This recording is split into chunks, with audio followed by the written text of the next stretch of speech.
everyone. Hope you're all having a good day so far. Welcome to episode 11 of my second season. Today is Wednesday, March 17th, 2021. My name is Sonal Patel, and this is the Paint the Medical Picture podcast series. Wait, isn't today St. Patrick's Day? Well, green is my favorite color, and I hope the day brings everyone good luck in all their endeavors. Let's keep staying lucky with our health too by doing our part. Keep masking up, washing up, and staying physically distant. Now, in just 1 week, so many of you have already reached out to me and asked what on earth is going on with all these audits.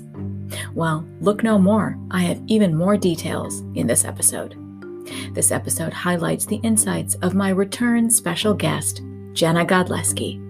I also deliver more of my trusty tips in part 2 of my SMRC or Supplemental Medical Review Contractor audits that are in full swing. And I also share inspirational words from our Nobel Prize-winning American author, William Faulkner. If you've checked me out on LinkedIn, you know I'm all about compliance and protecting our physicians and valued healthcare professionals when it comes to the business of medicine. I hope this week with me brings you enough to take back to your organizations, to want to dive in deeper, to use my tips and best practices to ensure success. I hope this podcast will help you boost the quality of documentation capture and improve coding accuracy as you help your providers paint a medical picture. If you like what you're hearing, go ahead and hit that subscribe button now so you don't miss an episode. Please write in a review and 5-star rating on Apple Podcast or wherever you listen to my podcast. It really helps, and I'd really love your support. Now, a quick disclaimer. Before I get started on this episode, this podcast episode and Nexsen Pruet podcast series do not constitute legal advice, but I am fortunate to work with the sound healthcare attorneys at Nexsen Pruet. And as their consultant, I have over 10 years of experience in front office, back end, coding, and billing for multi-specialty physicians, compliance, and auditing for both E&M and surgical operative reports. Again, the opinions and insights throughout are mine alone, and they in no means constitute legal advice. So, let's get into a very special Newsworthy that features my return guest today, special counsel at Nexsen Pruet, Jenna Godlewski. Yay! It's great to have you back, Jenna. I know you and I share many of the same connections and business relationships together, and of those, you are so well respected in this realm of healthcare as a reimbursement attorney. Thanks, Sonal. Right back at you. I really appreciate the opportunity to be back here today to talk about the Medicare appeal process and how we can help providers get through that. Oh, I'm so happy. Right. So that's exactly one of your biggest specialties, is you definitely help guide our providers through the complex and, of course, in my opinion, high stakes world of appeals. So I thought you could provide my listeners today with your experienced insights on the appeals process with Medicare. I know I've supported your work on, like over 40 or so cases over the years, and I know each one is completely unique, topsy-turvy. Each one is a doozy. So hopefully you could walk us through some of these complex steps today. Sure. There are 5 levels of appeals in the CMS administrative appeal process. What happens is the provider will receive a findings letter from CMS, one of the MACs, one of the Medicare administrative contractors, and it will give an overpayment amount, and the provider will have a set time period in which they have to appeal. Otherwise, their appeal rights will be lost. The time Medicare is strict. If you miss the deadline, there is very little wiggle room. You're just out of luck. So when providers need to be aware, their office staff needs to be aware and know what these letters look like and how to spot them and get them to the right people. Oftentimes we've seen them come in and the provider staff shoves them in a drawer, and the timeframes are relatively short, especially if you want to stop recoupment. That time frame is even shorter at the first two levels of appeal. So it's very important that you educate everyone in your practice to know if records requests have come in, audits have come in, to be on high alert for these findings letters, these demand letters that will come. The first step is the redetermination. This step is kind of a perfunctory level of appeal that has to be done because it's going right back to the same MAC that denied the claims to begin with. So I have never seen anything overturned at redetermination. Usually the denials get rubber stamped again to the next step, which is called reconsideration.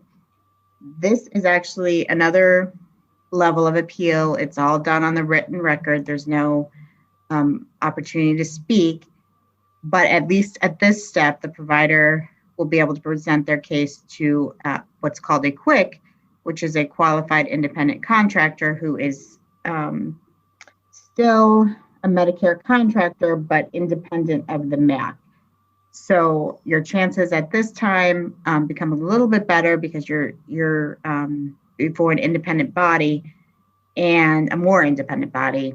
And we have seen some success, at least overturning, usually you're dealing with multiple claim denials in an appeal.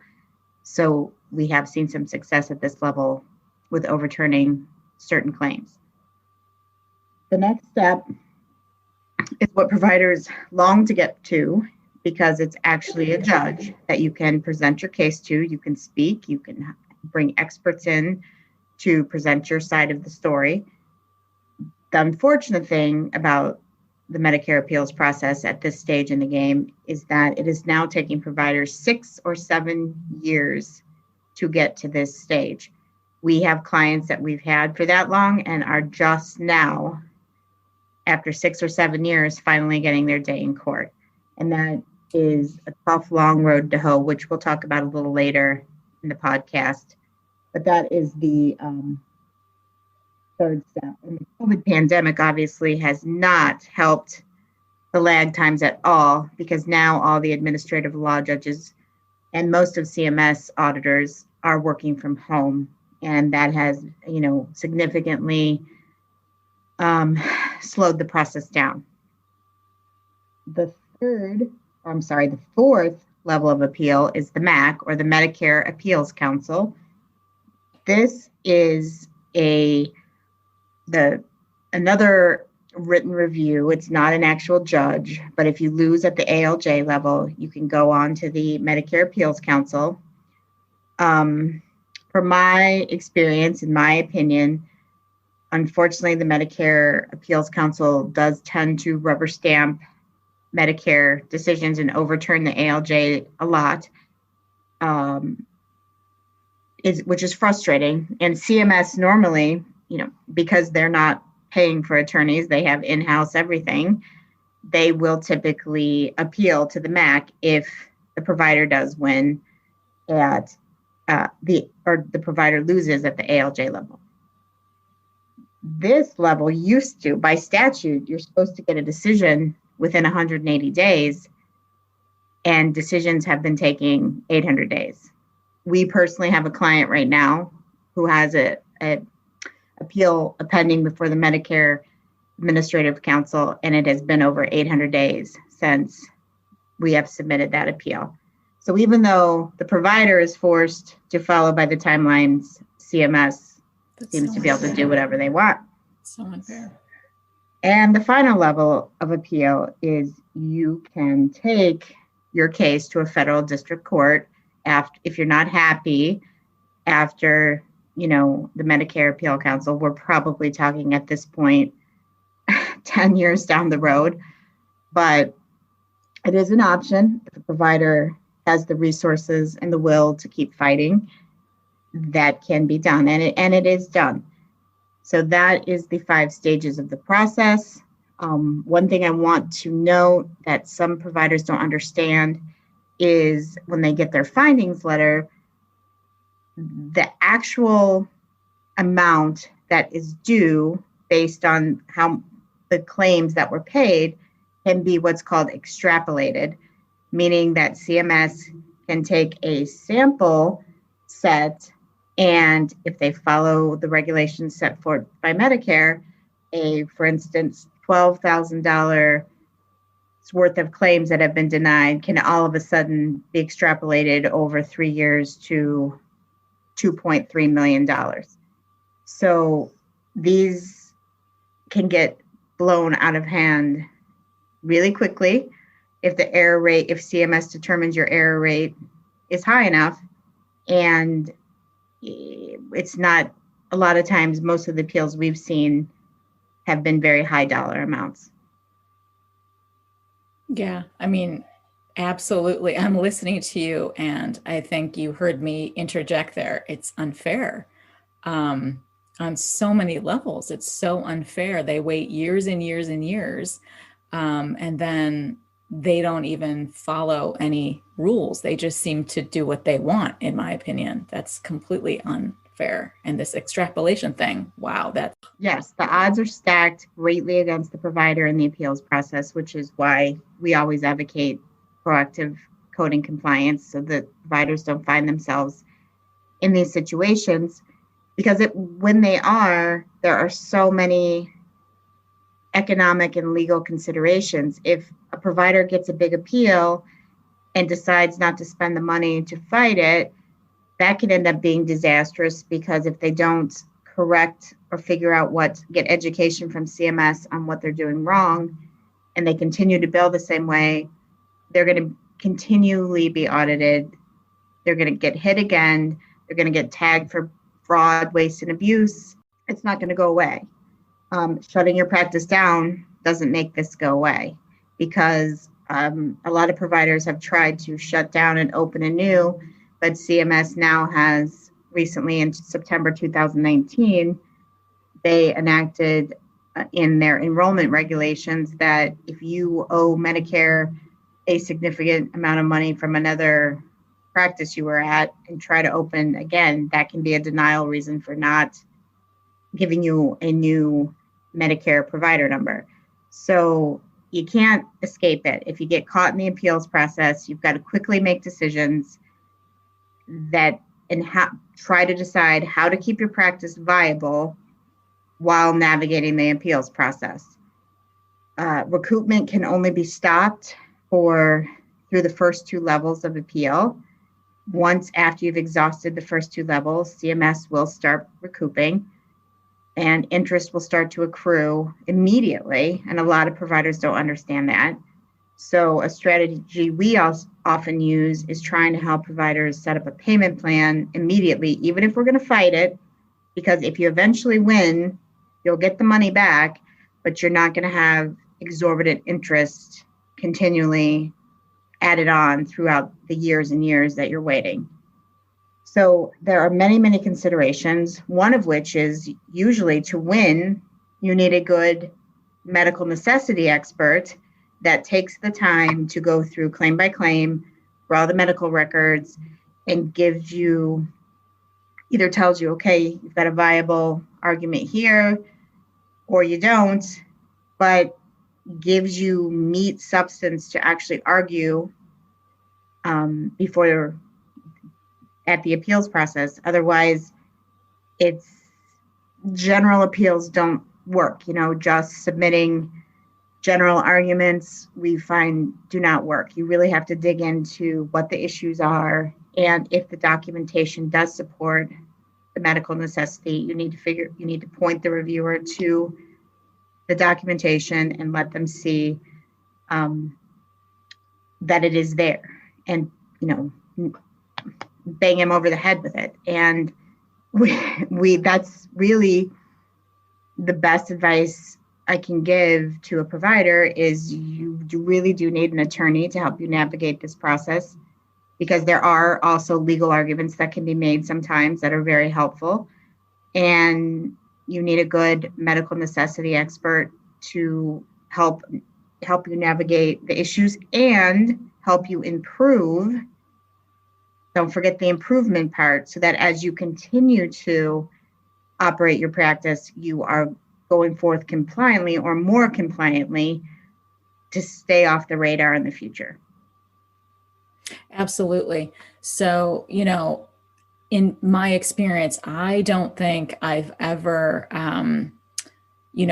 heard of a provider who could do this appeals process completely and successfully on their own. They've always had to hire, like you're suggesting, an attorney, a legal team to help them fight this through all the many crazy, steps and processes, all the way up to the ALJ level. You're absolutely right. I don't think it's good if a provider tries to do this, blindly on their own, as you've been stating. Right. And you need an attorney with the right experience and a medical necessity expert that is well versed in the type of specialty that you are practicing in. Hospice and home health, as we have been talking about recently, we have so many clients right now that are being hit. Hospice and home health is a huge target right now and has been on the OIG work plan for a while. Yes. As a provider, you have to stay current. Sonal does a great job in your podcast, helping people understand what the OIG is looking at currently. And that's where the audits go, because the OIG is directing CMS, telling them who to look at and why. And within 6 months to a year, that's where the audits go. Right. So, we can predict and see what's coming, and providers, if they can stay on top of that, stay educated on that, it's a huge for them to stay viable and to avoid these audits. Right. Now, like you were suggesting, there's been a huge uptick in home health and hospice. Absolutely. And when folks like myself, coding experts, the clinical documentation people, physician coding advisors, when those types of people are brought in to help the attorneys, try and craft their appeals, et cetera, do strategies like that work, in your opinion, in the cases that you've been in? If they're not working, why do you think this is the case? Why is it not successful? I think a few bad actors in a specialty, a few fraudsters can really convince the government, convince CMS that everybody is committing fraud, or a lot of people are committing fraud. And that's just not the case. From what we've seen, our clients in these realms are great people, and they're actually saving CMS a lot of money, because the services being provided in hospice and home health are keeping people out of the hospital. They're keeping people at home. They're keeping people comfortable. They're keeping people safe. And it's just a huge shame. I think there's a disconnect between CMS and the reality of what these providers are doing for the health of our elderly. And I think, unfortunately, a lot of people misunderstand, and some of the ALJ judges tend to misunderstand what the criteria are to qualify for these services. And it's frustrating. It's frustrating for these providers. So they really have to stay on top of their documentation and make sure everything is documented so well, and everything from signatures to proper criteria being laid out completely, every single certification period or every single eligibility period for these patients, and really stay educated on any coding changes, any documentation changes that they need to educate their staff on. Absolutely. I couldn't agree with you more. It's all about that clinical documentation. And I think you and I have seen success over the years when it comes to organizing that clinical documentation, right? When we receive it, it is a hodgepodge jumble of documentation that's not organized. And that's okay, because you and I do a good job of organizing it and then sending it over to the various reviewers, right? And I think that is one of the ways that we can find success when that clinical documentation is there. It's right there written in black and white. It's just a matter of us basically spoon feeding that documentation correctly to the Medicare reviewer side. And that's an excellent point, because many providers won't contact an attorney or a consultant for help when they receive the record request. They wait oftentimes until sometimes they don't even contact people until they're already have begun the review process. So it's critical, if you get a big record review request from CMS or from one of your big payers, that you do get help, because sometimes we've had success with audits going away just because of the way the medical record was organized, and because we knew what the auditor was looking for, and you put it front and center, and you organize it well, and sometimes that can really help things a lot. The biggest thing providers need to do is proactive coding compliance. And we've been saying this for years. We do. And most of our clients who are caught up in these million-dollar appeals would give anything to go back and have the opportunity to do things right, to conduct self-audits periodically, to educate their staff better, and to really have a living, breathing coding compliance plan at their practice, which really helps mitigate your audit risk. Absolutely. And the DOJ just put out relatively new guidance for all of us in June of 2020, right? That compliance program now has to be deemed effective. That's new language. Like, it can't just be sitting and constructed in a binder collecting dust on the top shelf in your office. It's supposed to be effective. So yeah, it's huge. That's a really, really good note. So yeah, we definitely do endorse proactive compliance, and it has to be effective. And as we talked about on our last podcast that I joined you, having the right person at your practice who understands all, and it may be more than one person. Worry about HIPAA, you've got to worry about hiring and your employee compliance and doing the proper background checks and making sure the credentialing is done properly. And need someone, whether it's your biller or someone who stays up to date on coding changes, CMS, and with your private payers. And it's really good compliance at a practice is really something that has to be living, breathing, done weekly, monthly, semi-annually, internal audits. It just doesn't ever go away. You can't ever get comfortable because things are changing all the time.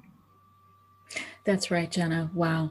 So in our conversation today, have we missed anything for my listeners on this crazy convoluted appeals process to Medicare? Is there anything you'd like to leave my listeners with? Just be proactive, and sometimes even good proactive compliant providers are going to get caught up in the appeals process because it is unfortunately unfair.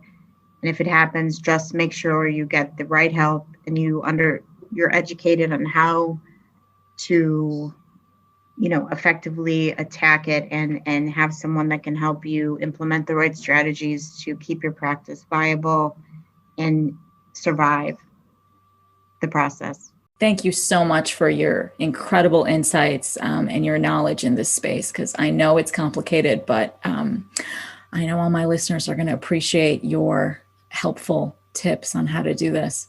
So thank you so much. Thank you, as always. And now it's time for my best practice tips in Trusty Tip. Remember, in last week's episode, I alerted all of you to the 17 new Unified Program Integrity Contractor, the UPIC, audits that are being conducted via the Supplemental Medical Review Contractor, the SMRC, at Noridian. Their function is to conduct nationwide medical reviews of Parts A, B, and DME providers and suppliers as directed by CMS. It's the responsibility of the SMRC to review medical records and related documentation to ensure that claims are processed in accordance with CMS guidelines. I provided you with details for one out of those 17 that involves durable medical equipment, or DME, supplies in non-covered skilled nursing facilities known as SNFs. Now, since last week, they've already completed one, so there are now a total of 16. Nonetheless, let's get into my Part 2 of SMRC audits. The second is titled 01-019 Spinal Cord Stimulator Notification of Medical Review. Now, Noridian SMRC is conducting post-payment review of claims for Medicare Part B for spinal cord stimulator, or SCS, billed out on dates of service from January 1st, 2018 through December 31st of 2018. Remember, these are the time parameters. This notification includes the reasons for the review, documentation that will be requested in the additional documentation request letters, the ADRs, as well as resources that providers or suppliers may wish to consult with when they're submitting claims. Some background on the why. Why on earth is this audit happening? The OIG, under the Management Implication Report, the MIR, 12-009, titled Spinal Cord Stimulators, had noted vulnerabilities in the Medicare payment process that allowed excessive billing for implantable spinal cord stimulators that did not meet the coverage criteria as outlined in Medicare National Coverage Determinations Manual, the NCD Manual, Publication 100-03, Chapter 1, Part 2, Section 160.7. Further, the OIG found a pain management practice had received millions of dollars in Medicare payments over several years for those implanting SCSs. The provider performed and billed for permanent SCSs without the prerequisite trial modalities or trial demonstration using a temporary stimulator as specified in the NCD. Now, in response to the Management Implication Report, the MIR report, CMS directed the prior SMRC, who was then Strategic Health Solutions, to perform medical record reviews of SCS claims. Now, based on those findings, additional medical reviews were recommended. Of course, the reasons for the review is critical. They narrow it down in scope for us. The scope involves Noridian performing data analyses as well as conducting medical reviews. They will complete their data analysis and review activities in accordance with applicable statutory, regulatory, and sub-regulatory guidance. They're honing in on TOB and specialty codes for hospital outpatient at 13X, as well as for the critical access hospitals at 85X, as well as ambulatory surgical centers for 49. They're also pinpointing our CPT codes for CPT code 63650, which is defined as percutaneous implantation of neurostimulator electrode array epidural, as well as CPT code 63655, which is defined as a laminectomy for implantation of neurostimulator electrodes, plate, and or paddle epidural. And they're also looking at CPT code 63685, which is defined as insertion or replacement of spinal neurostimulator pulse generator or receiver, direct or inductive coupling. Now remember, please, if you receive this letter of additional documentation request, the ADR letter, from the SMRC, you'll have to include these items as indicated on your ADRs. Now I'm going to list out 11 items. Now the first they want included is the pre-procedure history and physical examination reports. The second is the physician order for the procedure or the device. The third is the documentation of the screening, the evaluation and diagnosis by a multidisciplinary team prior to implantation. Such screening must include psychological as well as physical evaluations. The fourth item is the documentation of the previously tried and failed treatments, such as medications, or physical therapy, or a previous surgery, or psychological therapy, or documentation that supports that these modalities were considered unsuitable or contraindicated. Now, the fifth is for documentation of an effective spinal cord stimulator trial prior to permanent implantation. The sixth is for operative procedure reports, including all physician, anesthesia, perioperative and nursing notes, and medication administration records to support services billed on the requested date of service. The seventh is for the advanced beneficiary notice of non-coverage, or those ABNs, if applicable. The eighth is for legible handwritten physician and/or clinician signatures. They specify they'll want signature logs as well as signature attestation statements should be submitted when the physician and/or the clinician signatures are not legible. The ninth is for valid electronic physician and/or clinician signatures. So, for example, if an electronic health record is used, the electronic order signature process form should be submitted to verify the provider's electronic ordering system is secure. The 10th is to list any and all abbreviations or acronyms that are used throughout the medical documentation. And finally, the 11th is for any and all other documentation to support the medical necessity of the item or services billed. Now remember, these post-payment audits are a sign, a signal that something may be amiss in your documentation, your coding, and billing. But a better, smarter approach is one that is proactive and starts by painting a clear, rich, and vibrant medical picture the first time, so your certified medical coder can then abstract codes with accuracy. And finally, in this week's inspiring quote, in Spark, is from our Nobel Prize-winning American author, William Faulkner. Always dream and shoot higher than you know you can do. Don't bother just to be better than your contemporaries or predecessors. Try to be better than yourself. I completely agree. I think this profound statement on encouraging greatness is amazing. We all need this level of self-encouragement, this level of self-belief. There is absolutely no need to compare ourselves to those around us.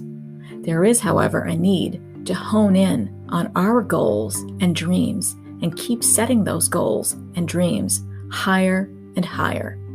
I know we can achieve every single one of them. We all have a chance at achieving greatness. I am happy William Faulkner's spark still burns brightly in all of us today. So, that wraps up today's episode. I know the first day of spring is just a few days away, and we've already passed our 1-year COVID anniversary together. I know I'm looking forward to getting my vaccine in just a few months. But remember to keep masking up, washing up, and staying physically distant. We're not in the clear yet.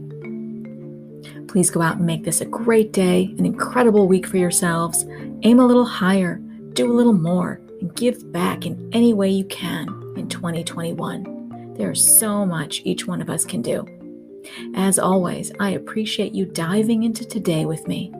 And if you'd like to inquire about my consultant services, you can always reach me through my email address at nexsenpruet.com. I'll leave links to everything in the show notes below.